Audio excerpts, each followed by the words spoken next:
طاسة على النار هحط كوباية ونص من المية،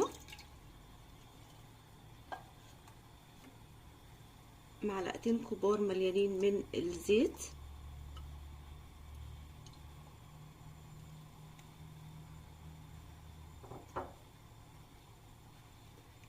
معلقتين كبار من الكاكاو بالتدريج كده عشان بس يدوب، عليهم معلقتين من السكر،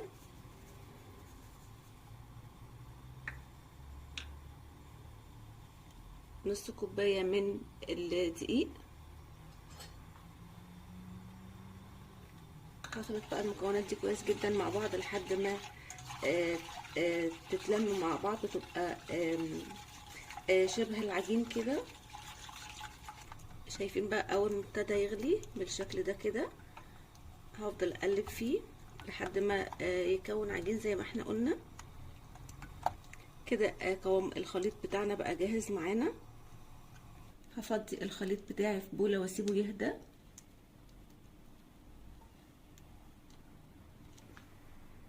وعلشان يهدى اسرع هحط معلقه كده من مكعبات الزبده الساقعه وهقلبها فيه. الزبده هتسيح وكمان الخليط بتاعي هيهدى. الخليط بتاعي بعد ما هدي هنزل عليه بكوبايه من الدقيق. انا هنا معايا كوبايتين بس هنزل بكوبايه الاول وبعد كده هنزل بالتدريج بباقي الدقيق. نص معلقه من البيكنج باودر، معلقه من الخميره، معلقه صغيره من الملح. هخلط بقى الخليط كله في بعضه لحد ما يكون عجينه متماسكه. دلوقتي العجينه اتشربت الكوبايه اللي انا حطيتها. هحط كمان نص كوبايه. انا بحط شويه بشويه علشان محتاجش ميه تاني. انا هو الميه على قد الميه اللي انا حطيتها في الاول وخلاص كده. وكده العجينه بتاعتي بقت جاهزه معايا بالشكل اللي احنا شايفينه ده. اخدت كوبايتين الدقيق كلهم. دلوقتي بقى هسيبها في مكان دافي تتخمر. دلوقتي العجينه بتاعتنا بعد ما اتخمرت بقت جاهزه معايا بالشكل اللي احنا شايفينه ده كده. دلوقتي هنفرد بقى العجينه بتاعتنا. شايفين حلوه جدا بتفرد معانا بكل سهوله كده. بعد ما فردت العجينه هدهنها بقى باي صوص شوكولاته او نوتيلا المتوفر عندنا.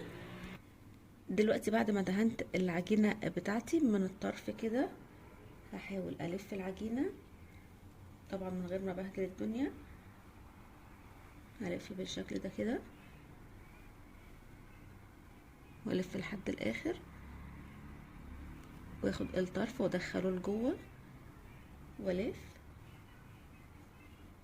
سهله جدا مفيهاش اي صعوبه.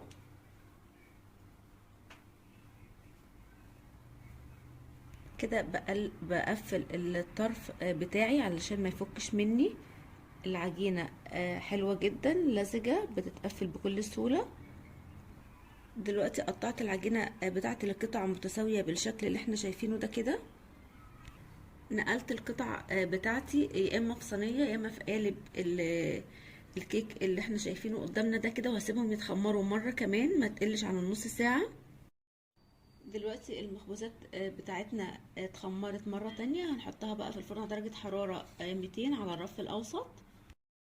وبكده المخبوزات بتاعتنا طلعت من الفرن. وبكده بقى جاهز معايا احلى مخبوزات بالشوكولاته طعمها وريحتها قلب الدنيا. شايفين بقى الحلاوه والجمال. شايفين الطبقات بجد حلوه جدا. يا رب وصفه النهارده تكون عجبتكم، واللي جرب الوصفه وتعجبه يا ريت يسيب لي رايه في كومنت، والاول مره يشوف قناتي يعمل اشتراك، واللي عجب الفيديو يعمل لايك. سلام.